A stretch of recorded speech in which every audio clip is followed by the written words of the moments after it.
Okay, yeah, recording in progress. Call the Lake County Board of Commissioners work session. Jump right in. The only item of business is a session on zoning ordinance update. Yeah. Thank you, Chair and Commissioners. I know we're not all looking forward to another code update, but this one hopefully is really straightforward and also compulsory. So dating full disclosure. So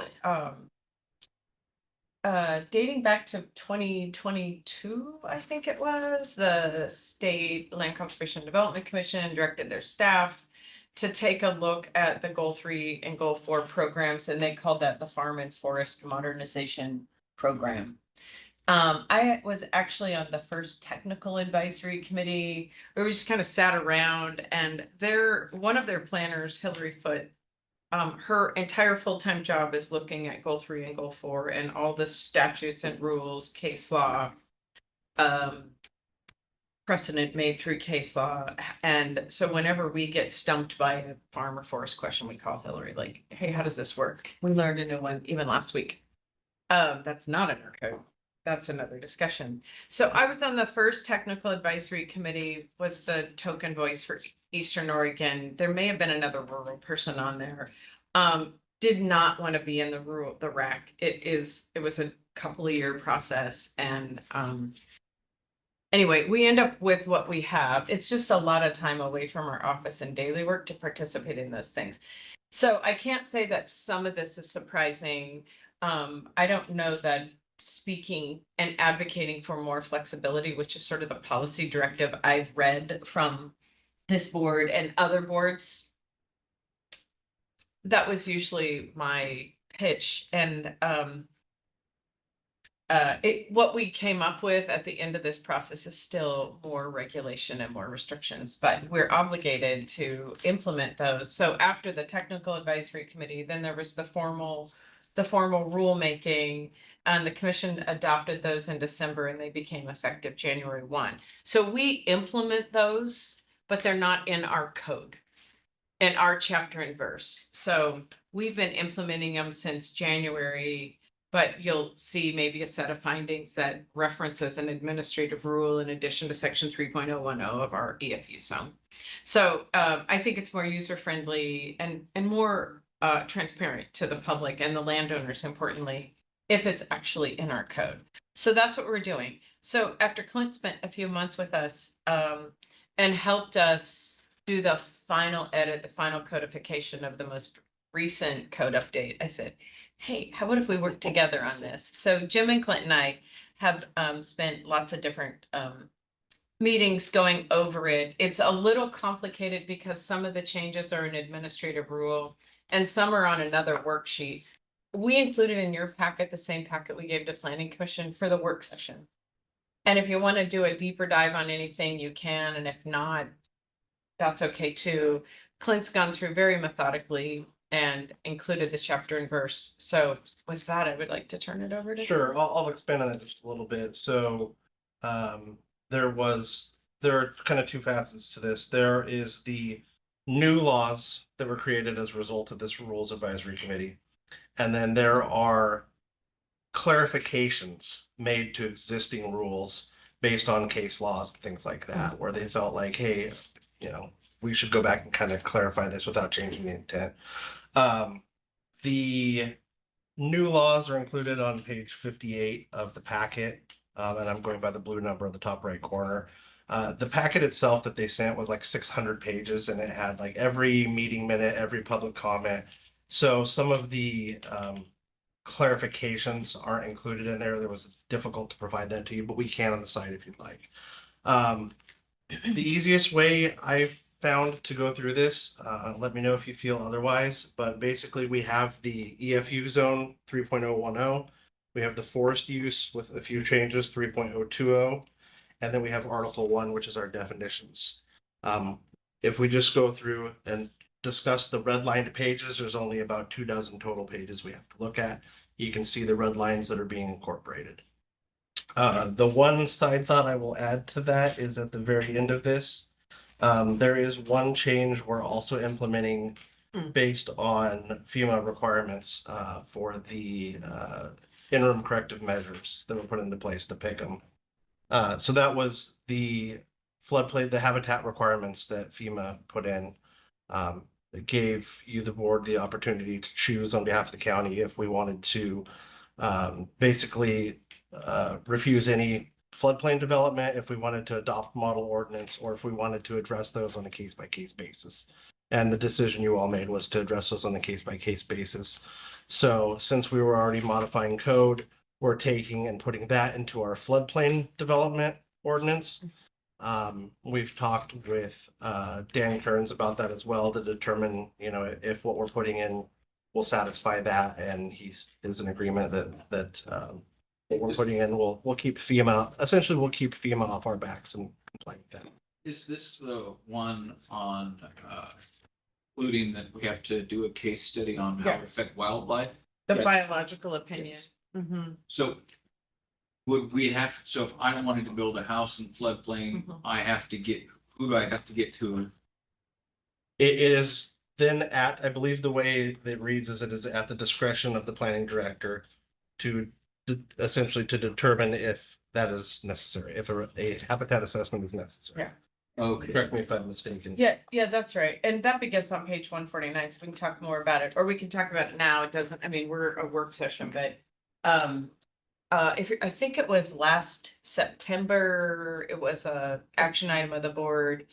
My recommendation, and you agreed board with, was we had the choice to adopt a moratorium, adopt a model code that doesn't really exist, or to implement that requirement on a case by case basis. So I sent just the email into FEMA, but we then need to codify it by this year sometime.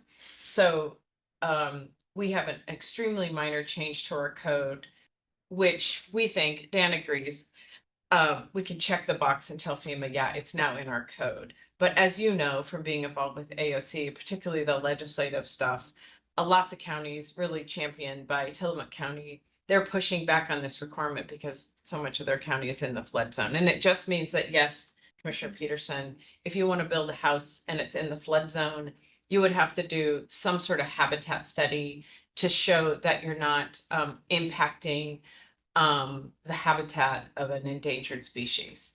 We've processed one since this went into effect, and it was the Port of Morrow's property, the Kenzoa mill site. And luckily, they did a version of that habitat assessment as part of their CLOMAR, their letter of map revision to amend the floodplain. I can quickly get in the weeds on this, I'm sorry. But in order to convince FEMA that they want to remove and modify that flood zone, they proposed mitigation measures, and those mitigation measures to modify that map included an analysis of habitat. So I sent that to FEMA and to the state floodplain coordinator and said, will this work? Do they have to redo it? And they said, it'll work. So we're like, golden. So we've had one since these were put into place. And that port-owned property now, once the mitigation is complete, which means really they'll be taking out where there's an old bridge abutment and removing a bunch of material. That means that once that mitigation is complete, then FEMA will reissue a map and remove about 40%, 40 to 50% of that area that's in the industrial zone and also in the floodplain overlay zone. So about half of it will be out of the flood zone, which means it's buildable. Because the stuff that's in the flood zone right now, even though the old mill site and the footprints there, it's if you do improvements and it increases the value by 50% or more, you have to comply with current standards, which means you also have to, in perpetuity, have flood insurance, and you can't have it for public buildings. The flood zone standards are really strict. So sorry if I went into the weeds on that, but how you find a professional to do that? Well, the one the Port of Morrow used was the habitat person from Anderson and Perry out of the Grand office. So Yeah, I guess. we don't have a list of people who are qualified. It seemed to me like it was a pretty heavy burden for anybody who is not the port. I agree. But if it's a may be required, then I would be. Yeah. a lot more sort of. And that was deliberate. Also, you know, we talked as a team and I ran it by Dan Kearns and I said, all we want to do is to do the minimum. And on the chance that FEMA and NOAA fisheries are told to back down on that whole issue, then it's in our code that says it may. Mhm. And as the county planning office, then we don't have to require it. FEMA could push back and say, that's really not enough, but we've sent them notice and haven't heard from them yet, so I'm hoping it's enough to check the box. Yes. So we started at the end, now we can go back to. Yeah. So thank you. I just wanted to touch on that because Yeah. it is outside of the scope of the rest of. this. That's right, yeah, thanks, So- I forgot that part. So, yeah, thank you. So yeah, we'll kind of go through this. The one other thing I will say is, you know, some of this was pretty straightforward, verbatim copy and paste into our code. Some of it, we tried to be mindful of, like if the state code said, you know, refer to OAR so-and-so, and there were like 2 line items or 3 bullets, we would put all those in there. If it referred to a section of OAR that was 5 pages long, then we would say refer to OAR and wouldn't include all that. So that- Or ORS, one of the two. or as whatever the Yeah. case may be. Yeah, we would refer to the applicable code. So we were mindful of how much to put in to make it user friendly and not turn it into a 200-page ordinance. So So for example, our EFU zone is already 50, close to, it's gone over 50 pages now. it's 51 pages now. It's crazy, but yeah, even with some of those references. All right. So I will just jump in. Again, I'm going by the top right, the blue page numbers in your packet. So if we start on page 63. There's no changes to 61 and 60. I will just address the red lines and keep moving along. If at any point you have questions or comments, please stop me. I don't, is that in the packet? So do you have that same, it's the, Yes. oh, okay, perfect. Yep. Okay, wanted to. Yep. Page 63, state added rabbits as an allowed item for processing for farm use. So we're talking poultry in that, rabbits now. What's rabbits for? Rabbits are explicitly called out. I look at you as the ag guy. It's the wrong time. People Butcher eat rabbit. rabbits. There you go. Butcher and rabbits, I yep. know, but on whole scale commercial grade, that's interesting. Fur. Yeah. My guess is, and I don't know that one, but If we're talking pound of feed to protein conversion ratio, rabbits, we should be eating a lot more rabbit. oh, Bluntly. Oh, yeah, I've heard that before. It's And they taste good. it's pretty popular in Europe, but we just don't do it So, so much here. Anyways, 27 ones. Good to know it's justified. Okay. Top of page, so, go ahead. So I guess, how do we want to do this? Because I got questions or comments and on some of these. As you have, Sure. please. That's why we're So doing so the we're work back session. up to page 61. Oh, okay. And this will go back to, I think when we were doing this before, Mhm. if I remember right, the response from you and Dan was is that because we'd had the first reading and this was maybe more substantive. So I'm looking at number 1 and it's under B1 and we're talking about 100 square feet and needing a zoning permit. So my comment then, and again, my comment will be is why don't we make this match the state building code requirement that if you have to have a building permit at 120 square feet, why don't we change that to 120 square feet so that it's consistent? We can. It's a policy call. We can do that. We'd have to find other places in our code to make it that. I don't know. It's been 100 square feet for 20 some years in Morrow County. But if you're, as the policymakers wanted to make it 120, we can do that. It's a building code standard. I think it was the building code standard at that time. So some counties use 100, some 120. And if you want to add things other than just the strict implementation of those OARs and the pick'em, we can do that. But we'd have to make a change also in our definition section to match that. Just to me, it seems like it's consistency and, everybody knows that, yeah. You have to only permit us 20 square feet, so. Okay. Building permit, you have to get a zoning permit. Is that the consensus of the board to move it to I mean, 120? I'm cool with making it higher. We we're having a conversation about lowering it, different, but yeah. In order to get a building permit, you have to get a zoning permit, so. So then we'll move on to page 63. Sure. And I was looking at number 8 there. And this was it administrative review? I forget. F8. Yeah. So the land application of agricultural, industrial process water and stuff. Does this run us into conflict with ORS 215, 253?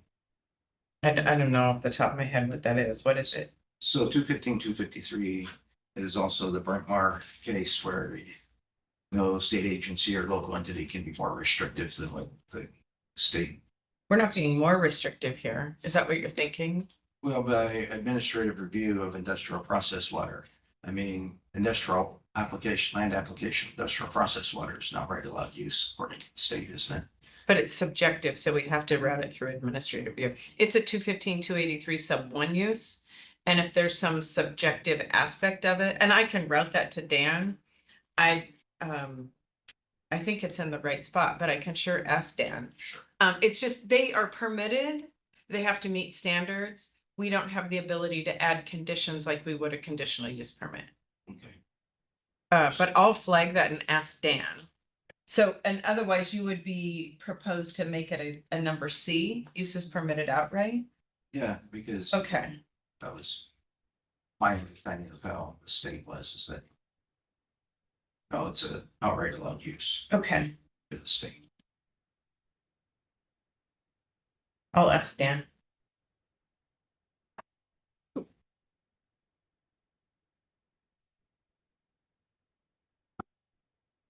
No. All right. Thank you. No problem. Okay, jumping back to the top of page 65 is simply a reference to a change that we'll discuss later. 66. Item 25, the definition of a private park was added based on case law. So clarifying that a little bit. Towards the bottom of the page there, childcare facilities, preschool recorded programs, school aid programs consistent with the ORS.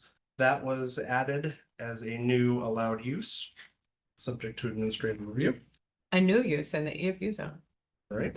Cool. Put a school on my farm, not a house, but a You- school. You could, and you can certainly put a church just about any place you want. Yeah. Yeah. So it's interesting because the childcare facility has to be related to supporting the workers of the rural area. It's a little bit restrictive. I don't know really the background on that. It's probably Hood River or some labor intensive county. I mean, we could easily justify one here, I would think, just people who are working crops. But we don't have anybody proposing a childcare, but we could. Next, top of page 67 was some clarification from that case law about just transportation improvements and which of the different codes applied to which types. Farm standards, top F1 is just a reference again to something we'll discuss a little further. You're on. 68. So there are a handful of these on page 68. Basically for certain non-farm uses primarily non-farm dwellings, also farm stands. Those that are subject to the income test. There's now the requirement to basically allow the county to request IRS paperwork to prove that gross income to meet those requirements. So it's allow versus we have to ask them. Well, Shall. shall submit, so, Yes. so yeah, I misspoke there, but yes. So it basically says shall submit that and whatever else we request essentially. It, and the question in my mind, and I need to ask my peers, the other county planning directors. I don't think that's information that we need to share publicly. I know in the past, somebody who wants to meet the farm dwelling income standard for purposes of citing a new farm dwelling on high value farmland has to show $80,000 income. On non-high value, it's $40,000 income. people have shown us that, and we just say, we've seen it. We don't want to take it and make it part of the public record. It's very proprietary. I hope that's the pattern and the standard we're held to, but I don't know for sure. I can ask that clarifying question. More questions though? So we'll see that one a couple times here. So we'll jump back to that in a moment. 77. So before I get to there, Sure, go ahead. page 72. Oh, yes. So top here, and it's just, maybe it's a me reading it thing. The provisions of subsection A.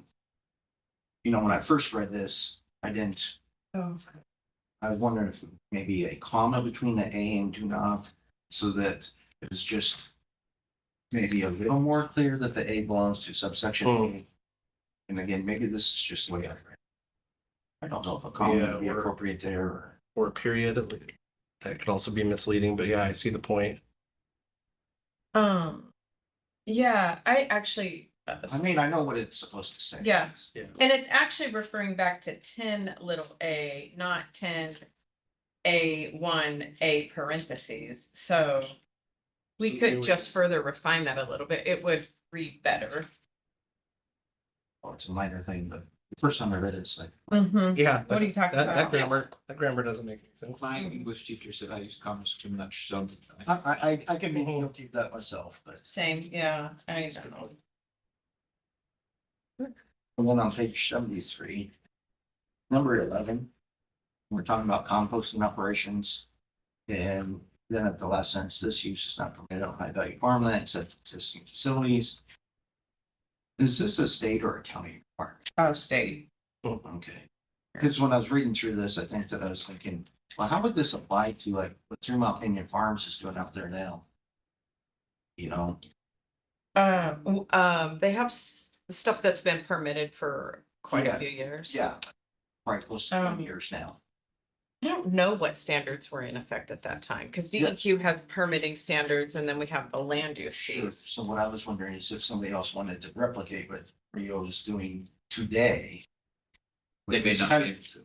So That's That's where right. I think yeah, that's, my yeah, and understanding. I don't is- know, but could be right. My understanding is they would not be able to do that on Hi. high value. But essentially, if somebody is already grandfathered in on a high value, they can expand that existing Mhm. with subject to that Because subsection. I'm sure that where Rio is doing it out there right now would probably be considered high value farming. It's on good ground, But okay. again, let's say Indruk wanted to do a composting facility out there, all their stuff would be considered high value, so. Is Matrix all high value? Oh, if it's irrigated. If it's your. Okay. Yeah, Not probably very would not much, be actually. permitted. Just guessing. That's what I let off, is this a state or a county? Yep. It's definitely state. Yeah, you'll see that same subsection referenced for, like we talked about, churches, schools, things like that. You can't cite on high value farmland, but you can expand an existing non-conforming use. Mhm. Okay. that's- Anything else before 77? No problem. Let's see. So 77, let's see. 19. Apologize, I don't remember what that, simply just a reference, but I'm trying to recall what that. 033 are the conditional use standards. Okay, so- 18B. So just a reference added, so no substantive change there. But at the bottom there, home occupation, so that was some additional clarification. Just making it clear that home occupations can't be more intensive than the specified use. Home occupations need to be secondary to residential use, So- essentially. It was to avoid loopholes. As not a planning person. What is a home occupation? So a home occupation is essentially a business operated out of your home. Okay. And the intent is that the dwelling residential use is the primary use of the property. Then you're And the gonna business decide- is secondary to it, essentially being run from the home. So small contractors, landscaping groups that just pull their trailers up. I wanted to have a bakery in my house. Sure. Yeah. But Common service or haircutting service. but with quite a few requirements. And this is adding more clarification to prevent people from putting like very intense uses that I don't recall the exact case law, but there were some instances where people were kind of taking advantage of that. And they were pretty high intensity occupations and kind of losing that residential purpose. A single chair salon compared to having 8 chairs Uh-huh. in a residential neighborhood. That's what it's wanting to make sure it And- doesn't happen. And I took umbrage when I was in this little technical group because the sentiment of everybody there is these have run amok in the state and people are permitting, like Clint said, really big things. And I said, it's so important in rural areas, especially if you don't have, multiple thousands of acres, to allow a farm family to have a little additional income, bookkeeping service or whatever. And honestly, if somebody has a bookkeeping service, we don't even know about it. And there's no employees, we would have, and we really don't want to know about it unless it's really creating a nuisance to a neighbor, but that, I haven't had it. And these exact same standards, Umatilla County just adopted a couple weeks ago. That a private applicant go in to adopt home occupation. The county had about 6 pages of standards. And then that was going to be appealed by Thousand Friends. And so they retracted that and then said, okay, we'll adopt this, which is much smaller than what the county had originally adopted. So it adds clarification. I still think we can permit some home occupations. Yeah. So on this page, Mhm. 28. Because we may exist within a farm use zone if, then the land use compatibility statement must be issued for the site. I guess when I was reading this, I was reading it as if it was like a continuation of the sentence. If a land use compatibility statement is issued for the site, instead of, I understand that you must have a, but it's just a reading. Right. Yeah, it doesn't read really great, does it? That's a good catch. And it's also a little more confusing because the Lux comes after the county permit. So I think that changing the semantics there would help. If a land use compatibility statement is issued. For the site. Does that read better? Yes. Okay. If that's the Yeah. intent, it makes sense. Yeah. We struggle with that with our findings and conditions all the time.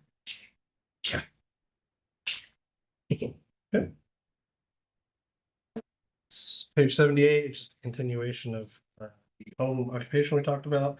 Down at the bottom, again, is another example of requiring IRS transcripts for a farm dwelling on non-high value land.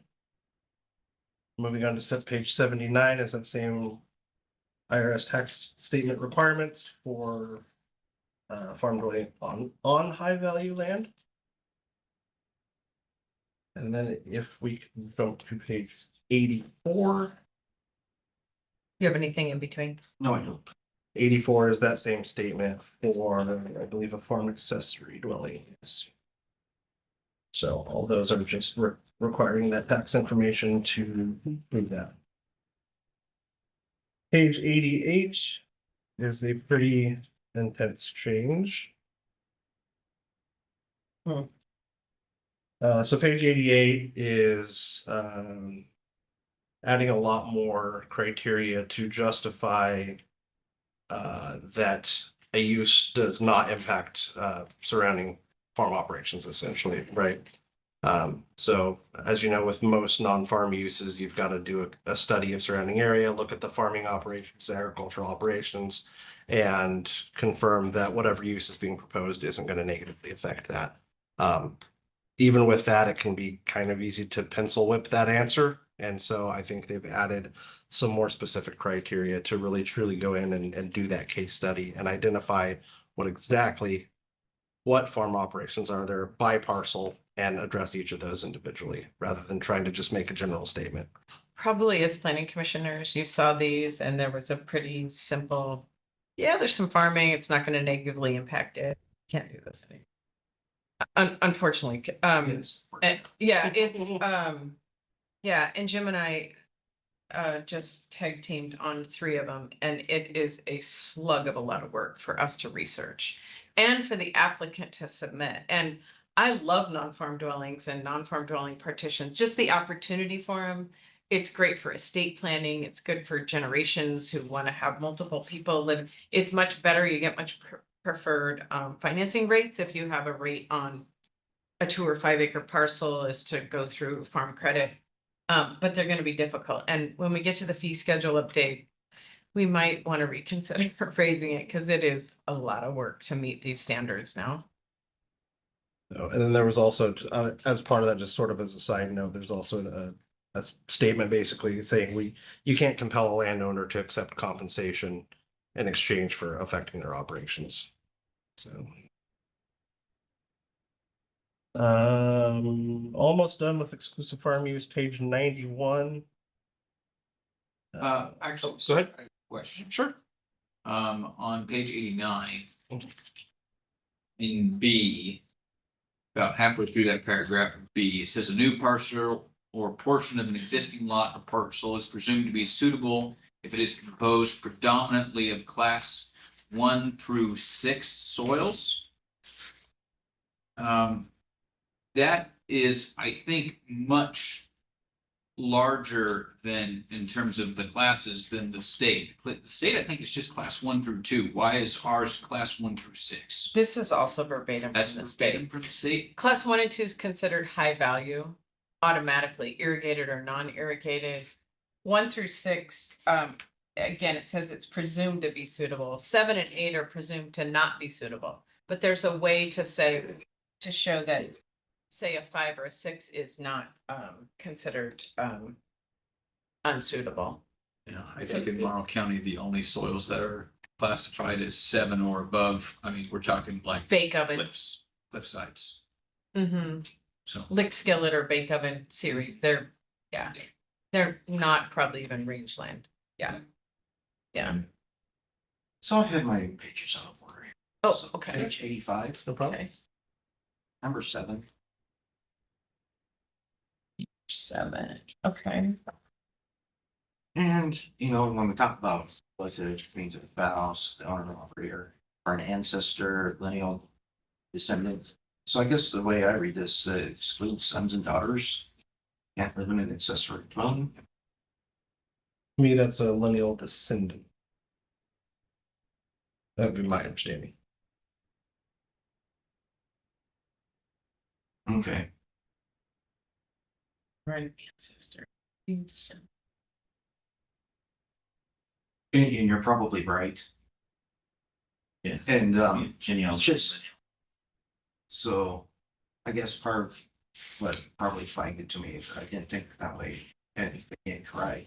But most of the time when we're talking about family, we do talk about sons and daughters in our code, So I what does it think- say? Yeah, I think the intent would be, to capture that generational, because then instead of saying sons, daughters, grandsons, granddaughters, you capture all that. So- But yeah, is that state? Mm-hmm. yes. It doesn't read right though, does it? I mean, it.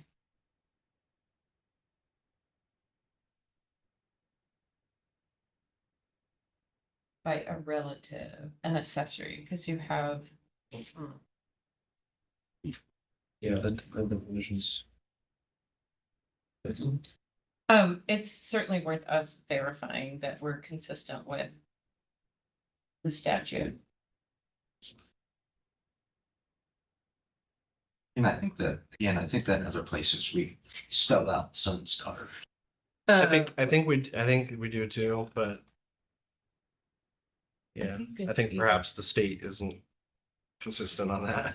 So I'll just look up and see what we have for a definition, if we have accessory.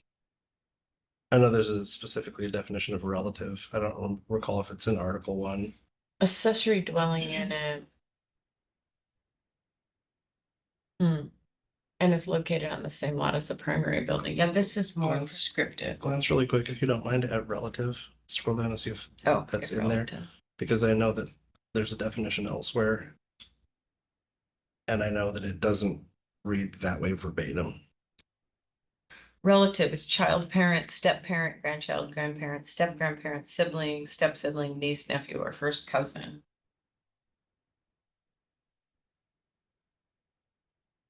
So yeah, those don't match directly. I mean, I think the intent is the same, but it doesn't read the same. I think the idea is, Into that. yeah, we'll look into that. I mean, I've never precluded. I mean, if you qualify for an accessory dwelling, so a second dwelling on a farm tract. If you've got the acreage or the income or meet those standards, I don't know that there's a limit, so we'll double check that one. It's or we're checking. So my next page is 95. Okay. Okay, yeah, we're almost there. We got maybe two things real quick and then we'll be there anyway. So 91, if you don't mind, 91.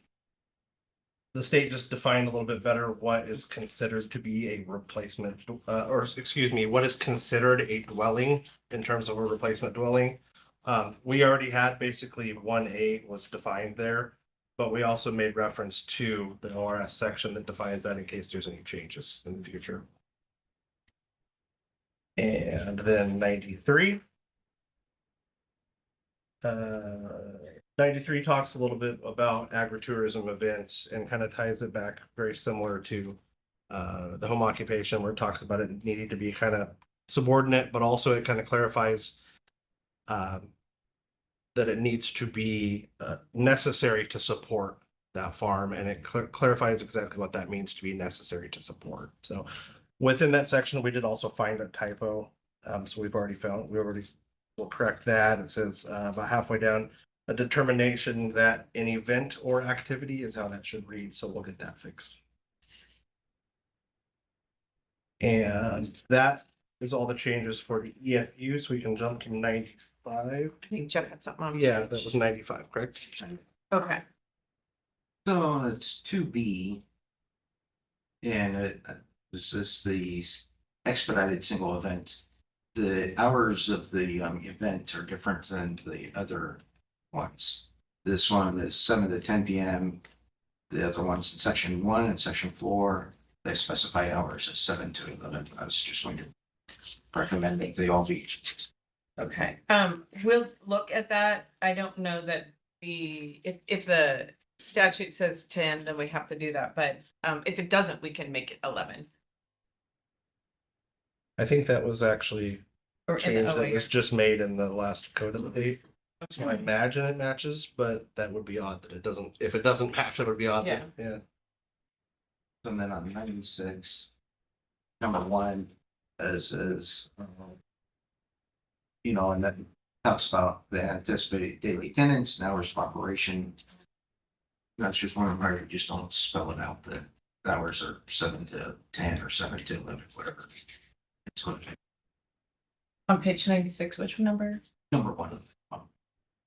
It's the last part of that little paragraph number.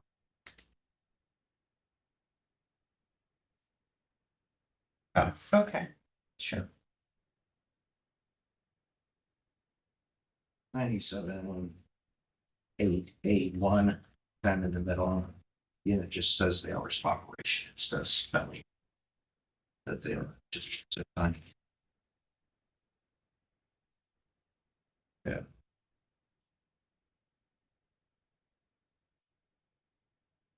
I think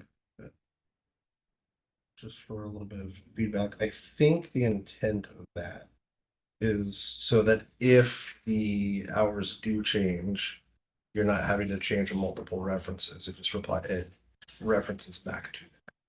Not to say that we can't do that, but I think that was the intent of why it's worded. Well, and this is referencing the event itself. And so I might be putting on an event from noon to 5, and then it's not actually relevant to the code because it says a description of the type of event. Yeah. So when you go apply for the permit, you will specify, but my suggestion or point would be is that these are the hours. Okay. And that's in section, the other ones I reference section 1, and I believe section to section 4. That's just spelled out the hours. And we'll just always say 7 to 10 or 7 to 11 period, and then whatever they choose to do inside that is. Time Okay, frames. all right. I'm not saying you have to have your event from. I don't want to have my event from 7. Yeah. That's a long day. And I think that's the intent, is that you need to list your hours on the application. And your Yeah. hours may not be that, but they do need to be within that, so. I do want permission though to look into this a little bit because Sure. if it's a conditional use, a county may be more restrictive. And if a scenario is we're processing a conditional use permit as an administrative decision, adjoining property owner requests a hearing, there might be certain reasons where the county might want to, the planning commission might want to make it more restrictive. There's probably a number of reasons where that could be. We can be more restrictive, just not less restrictive. So that might also be reason we want to keep hours of operation rather than this distinct 7 to 10. 7 a.m. to 10, 7 a.m. to 11 p.m.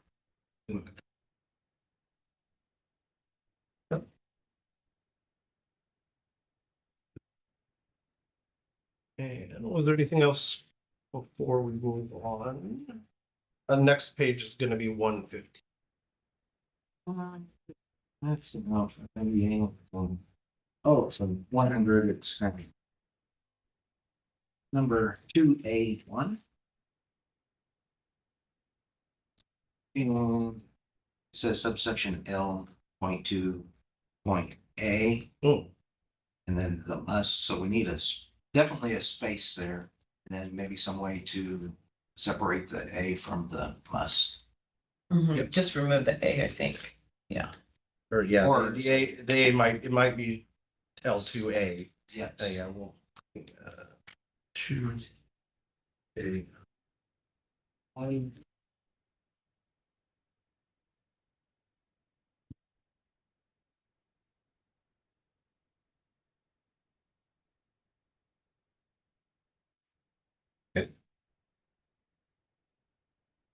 So then the next one was probably question, and it's probably state.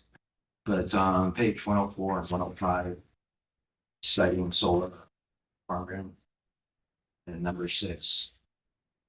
And the study area consisting of lands within a 1 mile measured from the center. Is that a state or a county? Stay tuned. We're gonna have another work session on the new solar siting standards. Okay. And we have 3 options. One is to keep these, but then there's 2 others that have. I'm still wrapping my head around it before I want to do a work session. They just got adopted last Friday by the commission, yeah. But we'll confirm that this is staying. I assume. So page 112. The 5 is we're talking about building square feet again. You need to submit that is be one piece system.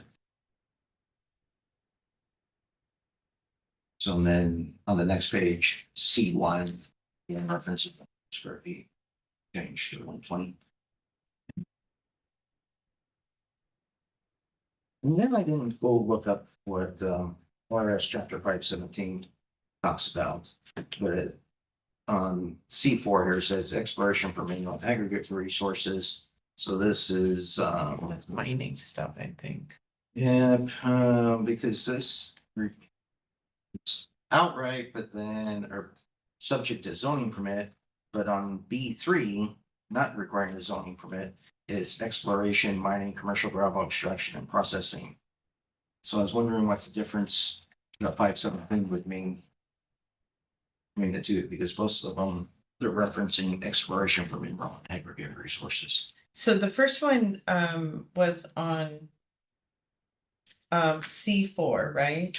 And then where did you see? the Page reference? 112, B3, number.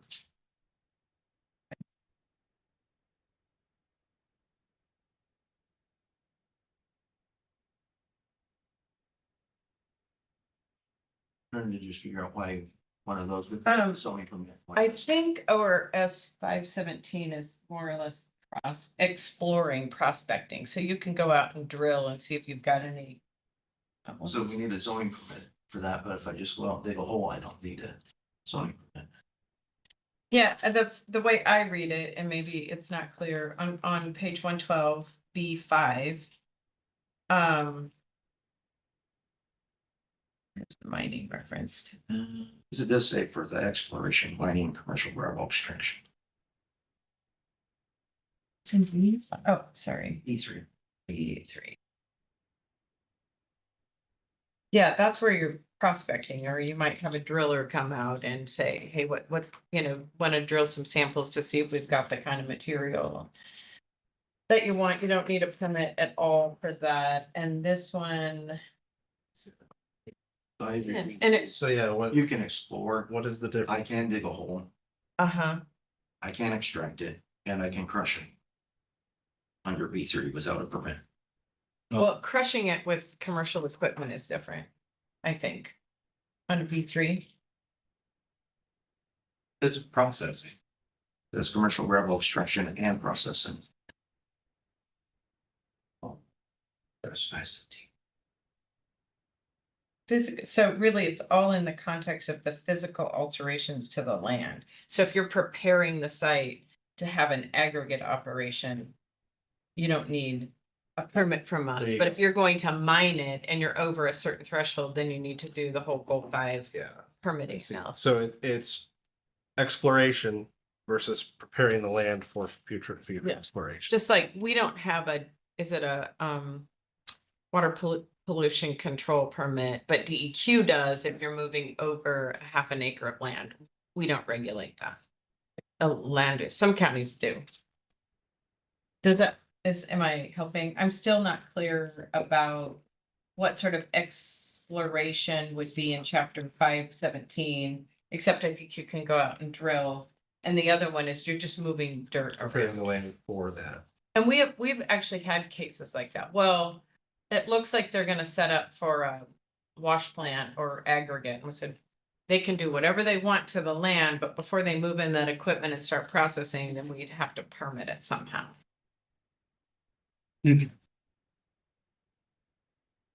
Is it clear? Do we need some different language? It's not clear to me, put it that way. Okay. I mean, I don't mind finding out. I mean, all mining and mining claims is ORS chapter 517. That's real, but processing, and it doesn't have anything else. I mean, prospecting is a lot different than actually mining. But how much prospecting can you do before it's actually mining? That's probably. I'm sure it's defined in 517, which is why it's referenced as defined in. I was just wondering. Exploration.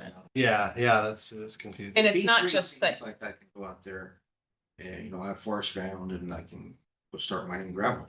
Yeah, and the way I read it is you can go prepare your land and clear land in preparation for mining, but you can't mine. That's just my interpretation. I would agree with that. If the exploration exceeds 1 surface acre or the drilling is greater than 50 feet, then a permit must be issued by the what? Yeah. Is Sorry. that 517? Where in 517? What number? 517-705. Could you just like?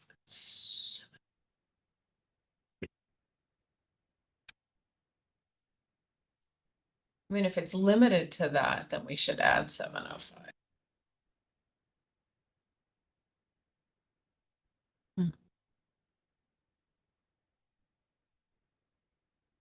Oh, more than 1 surface acre drilling greater than 50 feet. So maybe But if it's less than 1 acre and less than 50 feet, and this would come into play if somebody went to Dogami to get their permits and then we have to sign our Lux piece.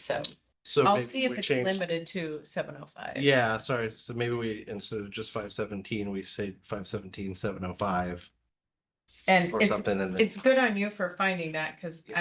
I'm fairly confident that that's right out of statute. So we'd have to go, I mean, if somebody asks us that question, we'd have to look at it. Is it 500,000 yards a year that you can, or tons a year that? Total. It's not Total. for you. Yeah, yeah. And then there is a year too, right? Yeah, and unless you're processing it, but you can mine it on your own property, or if you're processing it for your own farm ground. I always have to double check those. Thank you. So then the next one, and there's C. Okay, 13. And. So yeah, so you need a permit, zoning permit for private hunting and fishing operations without any lodging accommodation. So my question here is when people sell the hunting rights Mhm. for their property, are they supposed to get a zoning permit?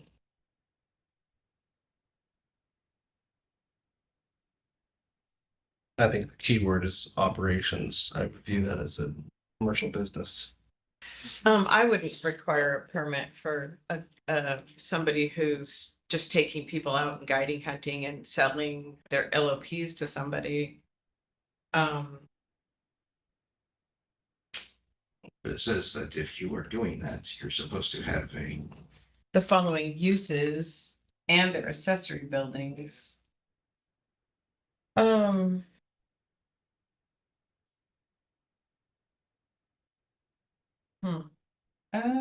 I'll look into it. Yeah.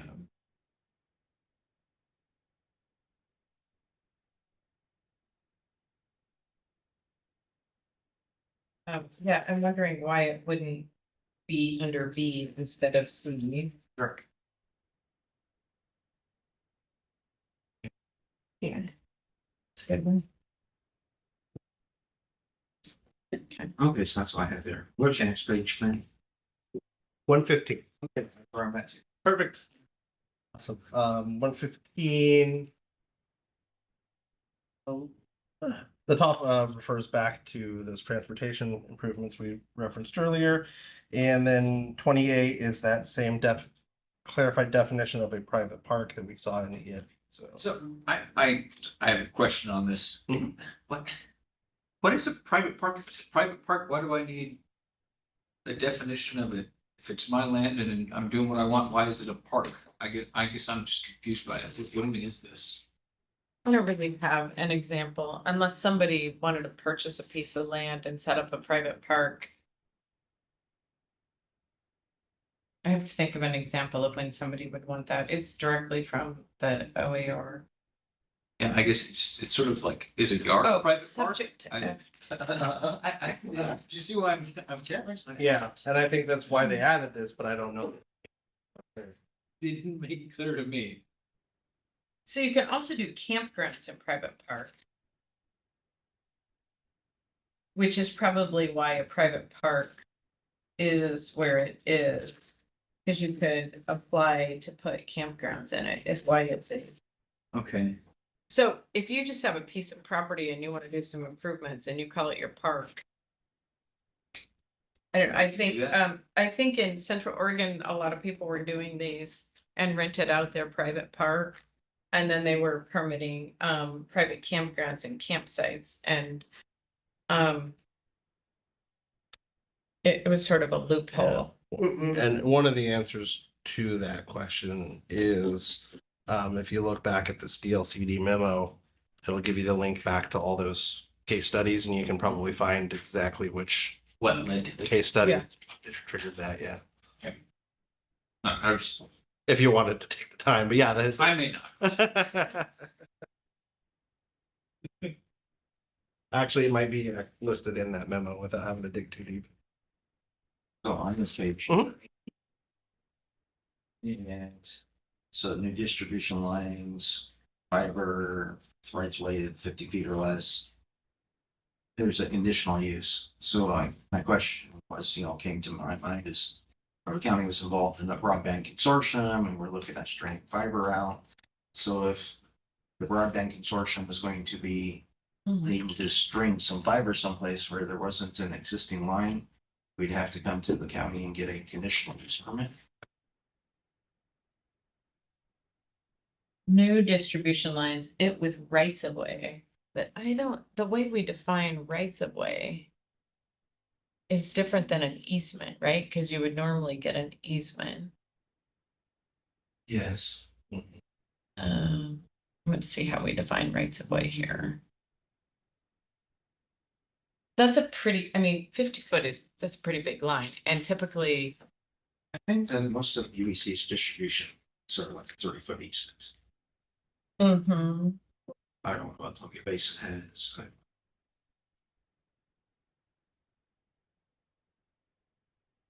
So I'd have to look in the ORS 772.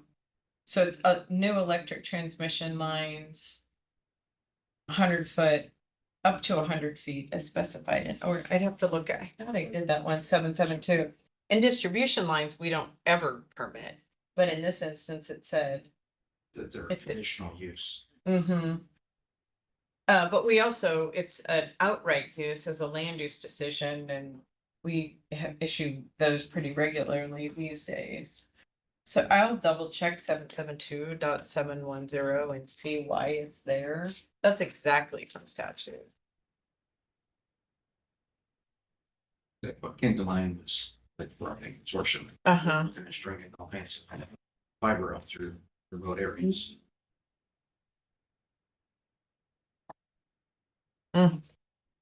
It also, this section also talks about condemnation of land, so.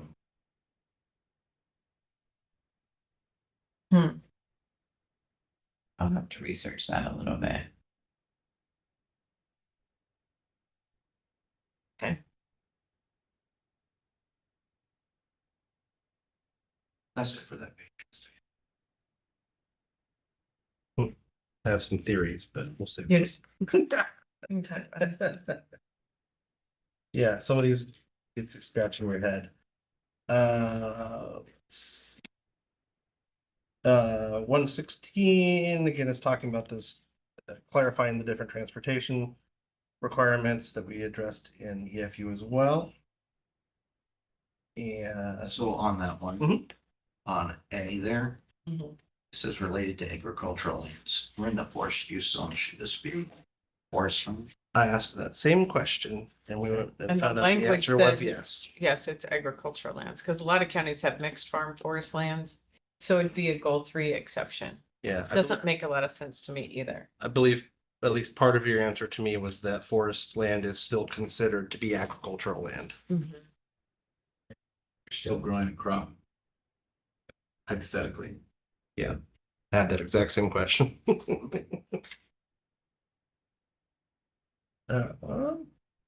Page 118. And this was just clarifying, this one seems kind of silly, but when you are doing the template dwelling test in the forest to determine whether you can place a forest dwelling or not, this just clarifies that when they say to base it on the center of the subject track, it means the mathematical centroid. So they felt the need for some, actually, that is a brand new It is. law. So for whatever reason, they felt the need to. I think some Define that. it's kind of unfortunate in my opinion, but I think some counties were saying, well, the idea of the template test is back many years ago when the state was updating standards for permitting dwellings in the forest zone. So Blake's Ranch and Penland Lake, that's looks like a subdivision, but those are all in the forest zone. They were never zoned like forest recreational. So there's a couple of ways to qualify for a permit on a vacant parcel. One of those is the template test that essentially says if your parcel, your vacant parcel is surrounded by other small parcels that already have a dwelling, then you're good to go. You can have another one. But it's the higher the quality of the soil and the higher productivity of the yield of the timber, the higher the standard. And I know that instead of like in the center of it, you might have it at the edge and you might have some outlying areas so you Gotta could reach reach that. out to qualify that parcel. Now it says, it's gotta be smack dab in the center. I know we took some 1 mile for when that first came out in 1993. I just remember that weird stuff. we'd say, well, we could take a 1 mile and stretch it linearly. It doesn't have to be, um, um, yeah, it could be a linear mile instead of like a square section. So it just refines it a little bit more. I don't think it's gonna, I mean, really, in our county, it only affects those two areas unless there's some other forested properties where they might not qualify for a lot of record. I just don't know where they are. There might be cabins out there we don't even know about. I think there are. Yeah, there might be, but if they come to us for a permit, this is what we need to use. All right. That is the end of the changes to forest use. Commissioner Holst, did you have any more changes before we get to 136? So yeah, Okay. Let's go. so 31, and maybe it would be done by the time it gets posted, but that suggestion will be is section 1.010 title. We will just add the new date that it was amended. And amended on, we'll add, Whatever. it'll get to by Whatever the date is. September. Yes, that's right. Yeah, Yeah. that's a good catch. That's a, yep. Okay. Yep. So 134. This is just kind of a formal thing on commercial truck. Probably and the underlining that commercial truck and not the definition. No, it's super important, Jeff, full thing. For consistency. It's just fine. Yeah, sorry, which page was that? Oh, I guess that's 134. alphabetical, I can find that. Yeah, so just stop the underlining there. Yeah, yeah. So 145. And I forget where I was, when we were doing this stuff at the time, I saw this definition of sleeping unit. And I forget where it was factoring in. But, you know, when I read that before and when I read it now, the sleeping unit, people sleep, we should also include permanent provisions, living, eating, either sanitation or kitchen facilities. But lots of hotels and motels have those. You know, they have like little kitchenettes or different things. Sleeping unit. And I don't remember what I was thinking when I read this the very first time. Mhm. So I was reading something, I go, well, that would have applied to that, so I don't know what it is, so I don't know. Again, it just triggered something, but I don't remember, to be honest with you. Yeah, we used to, today we call them bedrooms, I think. Such rooms and spaces. I don't know, it's pretty antiquated, isn't it? Such rooms and spaces that are also part of a dwelling unit are not sleeping units. Oh, so it'd be a sleep, I might have a shop with a sleeping unit, but it's not part of a dwelling. That's how I'm reading it, which, how would we print that? People do that all the time too, I'm sure, like, you know, especially now with so much construction work going on. Not a big thing. But what are you thinking? Should we change it or delete it or? I mean, I could see in an extenuating circumstance, there's actually a case here again where that. My concern would be that this probably exists because somewhere in some other section of code, it It refers to sleeping sleeping unit unit. for a reason, We but could do And this. who knows where that is? Yeah. I don't remember where it was, and again, when I read through it the very first time months ago, Mhm. I thought, well, that's a hotel motel, and this is like going to restrict that or something.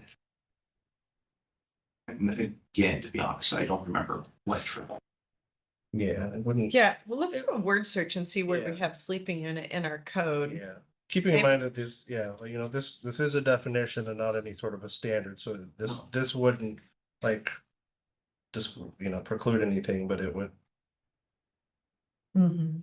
So yeah, if you could say a motel room is not a sleeping unit, and I don't think there would be any negative connotation to that, but yeah, see. Yeah. So the next one is the stable. Uh-huh. It's to me, when I read it, it seems contradictory because detached accessory building for the keeping of horses owned by the occupants of the premises and not kept for remuneration or profit. Okay. And then we say, or such a facility for the keeping of horses not owned by the occupants on the premises, whether or not a fee is charged. So I No, guess why my, does- Yeah, My why do we suggestion- need to have, oh, yes, please. my suggestion would be just a detached accessory building for the keeping of horses, period. Yeah, why wouldn't that work? Because the first part of the sentence says that it's only for your own horses and you can't charge. The next part of the sentence says that you can keep other people's horses there and you can or you can't charge. Yeah, and then honestly, I can see a code enforcement case, and there was one in Oregon many years ago where the folks had a stable. The complaint was that they were renting it out and running lessons and et cetera, et cetera. To us, if you permit a stable for a horse, the secondary issue is whether or not you're running a commercial business there, but that doesn't have to be in the definition of. Yeah. Okay, That's- yep, I think that makes it cleaner for sure. Yep, good. Yep. And then the last piece, anything else in that, or we're at the Yeah, flood? was there anything else? No, we need to jump back for a moment. Oh, we do? I'll let you jump ahead a little bit, not a problem. There was one left, page 136, a few pages back. Oh. And again, that was just another, Oh, that was when we got back into some, kind of based on that whole rabbit edition, they also kind of looked at what defines preparation, what defines products or byproducts in relation to the farm operations. And so we added to that definition. And since that applied to multiple sections, we put it here in Article 1 to cover our bases. and that's new. That may have been one of the case law, not a new administrative rule. Yes, that was case law, but I think it was somewhat tied to that, adding that Mhm. rabbit preparation kind of led to them looking at that further. And there's history, you can imagine, you probably were, as planning commission members, there's, food processing of crops grown on the subject property. There's some of that that's allowed, but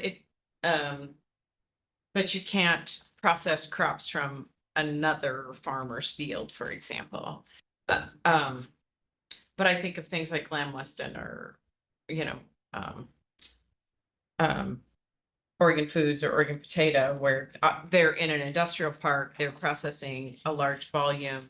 I suppose technically, I'd have to go back, it might be allowed as a conditional use on a farm, but only for processing crops grown on that farm, which that's a big investment for an industrial business if it's not to limit it to only those crops grown on that farm. Yeah, so it's actually, it's worth noting that that definition is within the definition of farm use. So when we're talking things like It'd be considered a farm what's use. considered a farm use and maybe considered outright, that's where that definition comes into play. So if I raise rabbits, I can process them on the farm. I think you can, Yeah. You Or can you butcher can- your own rabbit. I could mill my wheat into flour. And you can't do your neighbors. That's right. Well, Well, you could as a commercial activity in conjunction with farm use. Fun story from a planner. Back when Pendleton Grain Growers went out of business and all these other wholesale entities, co-ops are jockeying for position. A few of them set up in like the Athena Weston area, and they just wanted to lease a piece of property to have those great big round circles. Oh my gosh, we went around and around. And as long as part of the crop they're storing includes that subject property, they were fine. and that's exactly what this says. I just. looked Yeah, at the yeah, agreement. but if you sell to Morrow County grain growers or lease 25 acres to store grain and it doesn't include yours, if they could do it, it would just be a conditional use permit. That was being as creative as possible to allow them to do that. Okay. Sorry. And then now we're at the flood house. So, yeah, Commissioner Warren Holtz, anything before 153? Nope, okay. So 153 is we're outside this DLCD. We've got through all those Yeah. new changes. And this is implementing that interim measure that we spoke about with the floodplain development and the hazard or the habitat. We were trying again to check the box and Dan Kern says, he said, it's not perfect, but you'll get FEMA off your back because it's in your code. So that discussion we had at the beginning, I mean, we can change it, but it seems like we check the box and hopefully we don't have to use that very much. Yeah, and again, that this it may go away or they may develop their model ordinance and we may like it. So Yeah. And yeah, it may, if the model ordinance is I doubt easier it, for the average person to use rather than hiring a professional to do a habitat conservation plan, we could, that might be, you know, if that was the case, we'd come to you and say, what do you think about the model ordinance rather than what we have? Yeah. So, well, I thank you for your input Mhm. and I appreciate having a work session. Even like I said, this one seems a lot more straightforward compared to the one we started a year ago. But this is a great time to ask questions and go back Yeah. and forth. And we still have I- homework to do before we I'm do the planning I'm commission. glad we got a little bit, even though we went out of the scope of the original intent, we got some good things that should be looked at. So Doesn't Clint the do a more good the more job? we fix now, the less we have to deal with later. Yeah, Although inevitably there will be later. there are always little things we're trying to change. Yeah, doesn't Clint do a good job? Thank you. He's very. Yeah, they're also good. You Sorry. were supposed to say thank you. That was a. I did say thank you. I Okay. just had something under my breath. Okay, that's okay. You can take that. It's was worth noting too, there's, if you read into some of the studies, some of the case law and things they looked at, there were a handful of law of change that they're kind of on the fence with and are waiting for the outcome of different cases before they make recommendations. Mhm. There will be more. So there will definitely be more coming. Oh, that's great. It's full employment law for us and the solar rules. Mm. Can I just offer like my little opinion about it? I tracked those. The two counties with by far the most solar, we are so busy, Umatilla and Morrow County. We didn't have planners sit on those racks. And last, I listened to the LCDC. I listened to the Thursday meeting on Friday and had Jim listen to it, live more or less. And they're just proud of the new rules, patting themselves on the back, streamlining everything. And the size of those projects, we haven't seen a project that small in 5 years. But we'll still adopt those standards, and then those are the standards that FSEC will have to implement for the larger projects that go to them. So it's like they're like 5 years behind us, but anyway, we'll have to make a choice on those, and we'll come to you with a better picture of kind of the big picture, what's happening, and then there's 3 different choices of things we can do. So it's funny that, so what size facilities are they talking about in terms of acreage? Oh, the really big ones are 2,500 acres. So you see, so like Korea, who's supposed to be Community Renewable Energy Association, they got a couple developers on there. Uh-huh. And they've never been happy with the whole rank process. They thought it was a waste of time. I'm not Some surprised. change Driven and, they're supposed to be the smaller developers and they don't feel that the whole process met their needs. So again, for the state to feel that they had this wonderful outcome, it's divorced from people that are actually doing the work on the ground. Yeah. And like Gillum and Sherman County, I know Sherman, maybe Gillum, they don't process any renewable projects. They just punt the whole thing to FSEC because they become complicated. I don't want to do that yet because I think for the smaller projects, I think it's better customer service to allow them a permit path forward here, unless you tell us otherwise. They're the small projects, but I even had Elaine Aldrich, and you've seen Elaine Aldrich and work a few times. She sat on the rack. She's a land use attorney, does a lot of renewable. She was trying to explain it to me and just, I don't know. So I have to go back and read through it so I understand what those are and to give you the tools to see what the implications would be if we do one of 2 options. Really, in a nutshell, we can keep what we have in our, which are Division 33 conditional uses that are in our section 3.010, or we can not opt out and we can implement a whole new set of standards, which implements the mitigation measure that we have. So if we don't change what we have, we may or may not be able to use the mitigation. But importantly, FSEC might not honor a mitigation program that we have. That's the frustrating part, because FSEC approved of that large project. We're not supposed to talk about it specifically, but they didn't use it in lieu of the goal 3 exception. That was the big thing, because the goal exception is really difficult. Or we can do essentially a goal 5 process and inventory all the potential solar energy sites. And I'm getting clarification, kind of got it already from the state. Well, could we implement one of the new options and then use that while we're looking at the goal 5 process? And they said, yeah, you could. So the way I understand it initially, and I could change my understanding of it, but permitting a solar project would be similar to permitting a rock quarry. You do it like a goal 5 resource. But it's a little bit more holistic if you're looking at all of the county. Just the sunshine. Okay, cool. But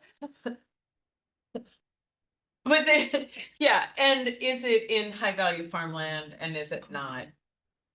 And there, I don't know that that would give us any more flexibility or not, so I need to think about that. And if you think would be interesting, I'd love to invite a few of the developers, current and prospective, to like a work session on that and get their input on what they think is better.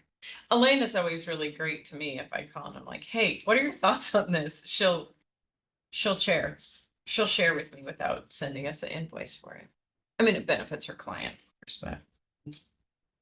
Well, thank you. I appreciate doing this very much in a work session for sure.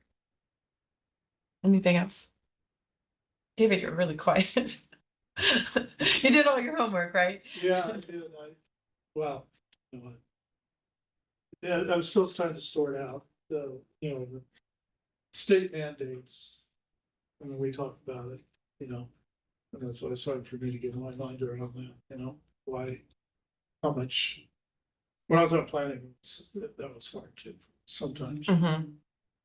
Well, several of the questions Jeff asked, I need to double check to make sure that it's verbatim. And if it's verbatim, there's not much I can do. No, I get that. And some of them, like the mining piece, in a bunch of years, I don't know that I've been asked that specific question. So I need to go back and just double check to make sure we're where we should be on that. But explain to me, on kind of what we're talking about is, Sunstone's mitigation plan was adopted as a template by, LCDC? Sort of. I mean, they're the first, they set the precedent. Yeah, about 6. But Yeah, I'm glad. Yeah, they met with us the next day or something, which was really nice. So I thought you mentioned that. But they set the bar. I know when I first read it, to be perfectly honest, I was like, is this the way you buy your permit approval? But it really isn't. I mean, you could easily perceive that, but there's so many sidebars on it. So you calculate what you're impacting and what type of crop, and the mitigation money goes to mitigating the impacts it might have. Like for us, it's dry land wheat. What would, you just mentioned that, FSEC might not accept other plans modeled on that for goal 3. What part in there would kick it out that they wouldn't do for that? Because I think it looks really groundbreaking and innovative. Where else could you go? Yeah. I mean, Well, the decision they made in the Pine Gate project was FSEC anyway. The mitigation is fine, but that didn't count, if you will, as their proof to comply with the goal 3 exception standard. well, what was the proof? The goal 3 exception standard. So like, I don't know, 500 pages of justifying why it needs to go, why a solar project is appropriate and an exception to a farm use on those specific pieces of property. Separate from them. Yeah. So I think they were probably thinking, we just agreed to give the county $11 million and we didn't even need to do this to get through FSEC. I mean, if I was in that position, that's what I would have asked. Yeah, I know. And that's the first thing I thought of when I was talking to them was like, did we just, no, And we had that agreement in place, remember, before they went to FSEC. They could, they were just so nice to work with and Yeah, thought outside the box too. yeah, I know they were, and we're looking forward to Gus giving out some money. He's and we haven't chosen our committee. That's right. It's pretty prescriptive, you know, we have, Just perk up. I am Oh. dark on something. No, it's the mitigation money prior to construction. Pine Gate will give this mitigation money and it's all based on a formula. okay, let me have And- it from here for a second. Perfect, yes. No, no, no, Yes, I can no, come that's back good. to you, cause he looked at it kind of funny. We, under the rules, we have the mitigation plan, Mhm. it's somewhere where you can read it too. Mhm. And there is, I read it, Mhm. no, I've got it on my desk. Yeah, well, I can email it to you. What we do is we name a committee that includes county commission. That's gonna decide how to divide up $11 million in mitigation funds. And for somewhere along the line, there was. One story before you came on board is we deduced that you were the logical one to be on. Oh. Since you're agriculture, and I think the idea was, well, you'd be the perfect guy, so. Yeah. I'm sorry, I shocked you there. It's I thought- okay. For some reason, I thought we had talked about you. Anyway, You're representing before you got sworn in. yes. Yeah. We're getting you work If before. you don't want to tell it, When it did hasn't this- been officiated. They- Well, We would kind of Like a year from when they met with us last time. I forget. There's, who's else on there? Two people one person from, OSU Extension, yeah. somebody, It's Kevin Payne on there. Kevin, SWCD, yeah, I think so. NRCS, SWCD, Yeah. yeah. and two from the grain growers. Something like that. Yeah, Yeah, I'll email the whole document to you guys. Okay, I appreciate that. Yeah, And and then what I think super interesting, that's the committee that we agree to. Oh, we have to have somebody from FSEC. They want to make sure we don't give money away to build a courthouse or something Really? that's not related. Yeah, was that in the? They in the were plan, or not- did They add that. they added that. I don't remember That's seeing a it. sec permit, huh? That's in the FSEC permit. I need to Oh. go back and see if it's in our agreement though. It's, I don't remember seeing that. I'll check. They could be, but I don't, that would have stuck out like a sore thumb to me. What? And I don't remember their I want to say late next year, but They're they're also also- doing phases. They're gonna resubmit to FSEC to phase it. So we might end up getting money in chunks, so the commensurate amount with phase 1, 2, Yeah, and 3. they're wanting to do phases, but keeping in mind the expiration of CUPs versus zoning permits versus, making sure they stay within schedule. And they were the ones who were also going to remove a substation from scope and permit it separately, correct? That's right, yeah. I was thinking they were talking last time, I was thinking they were talking about the political climate in Washington would decide how far they built out, right? They probably talked to you. It is in chunks. It is in chunks and it's also part of, what's the big bill? What's it called? the big beautiful bill. The big beautiful bill. That's what it's been called. And I know that there are big cuts on renewable energy stuff, which is gonna have a huge effect I on the thought they market. added that in. Yeah. Did they? I haven't tracked it, I honestly. think they added, Did they? I was thinking I read that they added the incentives back in. They did not. They didn't? I don't They believe did not in the Senate one, which is one that just passed. No, they didn't. Oh, okay. They So- removed the extra tax. They were gonna tack on an extra, so they were gonna remove Oh, the maybe that's incentives what I and read. tack on an extra tax. They did remove the extra tax, which would have pretty effectively killed it. I mean, there'd be no more renewables. It would, that would been game over. Other than that, you have states that require a carbon-free or renewable portfolio standard. My gosh, it would Oregon, work. Washington, California. Yeah. Except in my mind, the land use piece is still disconnected from that. And it probably should be. What is, but But and I've heard developers say, well, this is to meet the renewable portfolio standard. That's not a land use standard.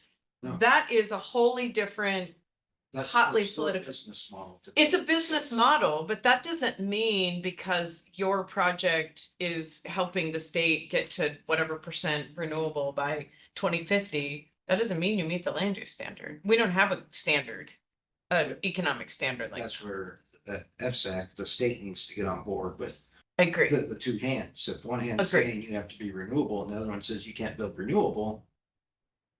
How do you? Yeah, I mean, you got competing. And that's why the whole solar standards, because and it's also frustrating for me personally, professionally, to sit on those rules, because if the industry doesn't get what they want, they bag it and go to the legislature and it overturns everything you've spent 2 years in a committee working on. I mean, it's like all you could say it's all part of a day's work and you need to have the local voice, but I've seen it with renewable energy for the past 20 years. Yeah, I mean, you'll have this huge collaborative process, report to the legislature, report to the governor. Industry doesn't like it, boom, they get their favorite legislator and change the law. It's happened. It happened with wind, it happened with solar. Did that happen this session? Um, I mean, was there any big changes on the state level with renewables session? I don't remember reading it. there Only is, 3,000 bills, Dave. Did you not keep? I read it. you probably did. There We is, used to keep an eye on renewables. I mean, that's small counties, like big deal. there was a tag along bill at the very last minute that would have just increased the threshold. And I know some developers that are playing in Morrow County were involved with it, and I don't know the outcome. So I'm just waiting for the bill list to come out.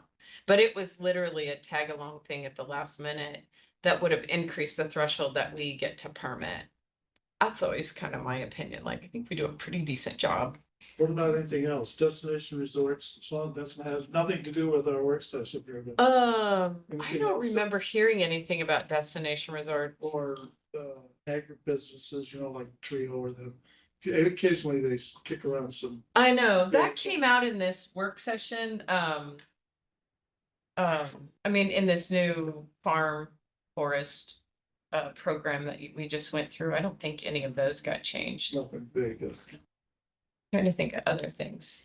Clear and objective standards was a huge issue. So relative to housing, you probably heard this when you were down there.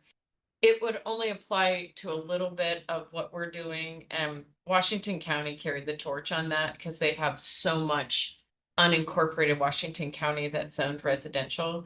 So if the Brandon Persinger was our guy on that. So if it would be very difficult for us to enforce certain standards if challenged, if it prevented somebody from building a house in a residential zone. So it now applies only to urban growth areas, but some of those metro cities have huge urban growth areas. So for us, it's like the SR1 zone, SR1A zones.